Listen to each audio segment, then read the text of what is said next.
What's up guys, welcome back to Nuts and Bolts Auto, and today I just wanted to do a quick review on this universal center console.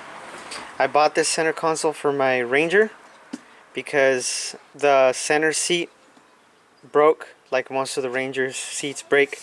We replaced the seats, but it didn't have anything to go in the middle, and I ran into this at Walmart for $30. I figured it was okay for the price. It's all entirely made of plastic. You got 1, 2, 3, 4 cup holders. This little thing for your coins. Just a little random slot right here. Inside here you got quite a bit of space. And then a little door. And this lock right here is kind of a joke because what it is this little hook that grabs right here. As you can see with the key in there, the hook comes out. So you close it, lock it in there. But you can see the hook right there, and being that this is all plastic, you could just pull it apart by force. I wouldn't count on that lock whatsoever. I don't even use it. On the back right here you have a little cubby for more stuff, and this thing fits pretty much perfect into the Ranger, which is why I decided to do a review on it, because I figured it would help out a lot of people that have a big hole in the middle. The only modification that I had to do to make this work is this cut right here. I'll show you guys why in a little bit, but just with that simple cut, a little square, and then I cut little edges off of it so it'd be more round and it wouldn't damage the floor. But just with that, it fits in perfectly. Now this thing, I got it for $30 at Walmart, and I came across it on Amazon as well. It's $40 through Amazon, and they also have it at AutoZone for $50. And I believe at Pep Boys for $60. So it's literally the exact same item, just under different names and different colors. I bought the gray one, which is the only one that they have at Walmart. Online I think they have it in black. AutoZone I think also has it in gray, and Pep Boys has all three colors, which is black, gray, and beige.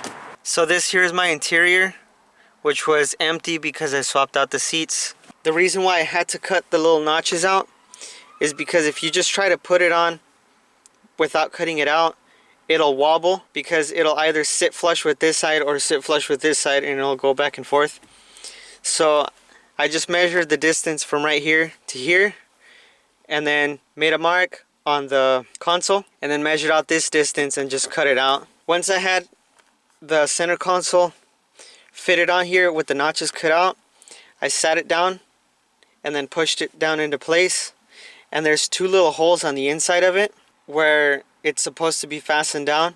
So I just grabbed the screwdriver and jammed it in, so it made these little marks on my floor. And then I removed the center console and put the drill down into here, just enough to make the hole through the metal. And then once it went through, I just put body clips on the inside. I'll show you guys how to reinstall it right now.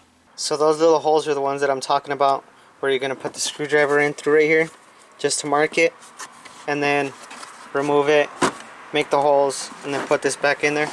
And to fasten it down, I just used these clips, and then just stuck them through the hole, poked it through and into the bottom of the floor. The reason why I have this out is because a few days ago, on accident, I just leaned back on this thing, and then it popped it loose.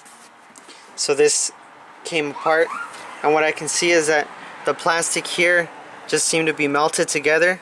So what I'm gonna do is I'm just gonna drill two little holes on these sides and put some rivets in there so that it holds on again. Besides this little mishap, I mean, this center console for 30 bucks is a great deal, and it really fills it up nicely. So I'm gonna go ahead and fix it and then reinstall it so you guys get to see what it's like on the truck.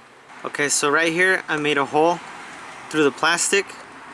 I got my rivet on there, and the only thing that you gotta be careful with is that this door needs to be able to go in and out without hitting the rivet.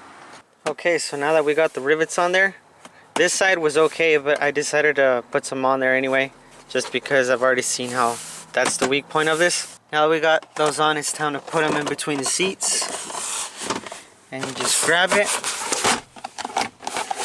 and then set your seat belts aside, and just basically push it down in between there. So basically just wiggle it in and push the sides in so it gets in between the seats, and then push it forward, and then with that notch in the center it should basically fall into place. So now just stick a screwdriver down in there to double check that your holes are aligned, and grab your pins and poke them through. It might be a little hard to get those clips in. You could use a wooden dowel and a hammer so you don't damage them, and just lightly tap them into place. So after tapping them in, they're good to go, nice and solid. And you can see how it's a really nice fit for the truck. Right there, it's got very little space all the way across, even down here. It fits perfectly, almost an OEM look. Hope you guys liked this video, and remember to like, comment, share, subscribe, and all those other goodies. Thank you.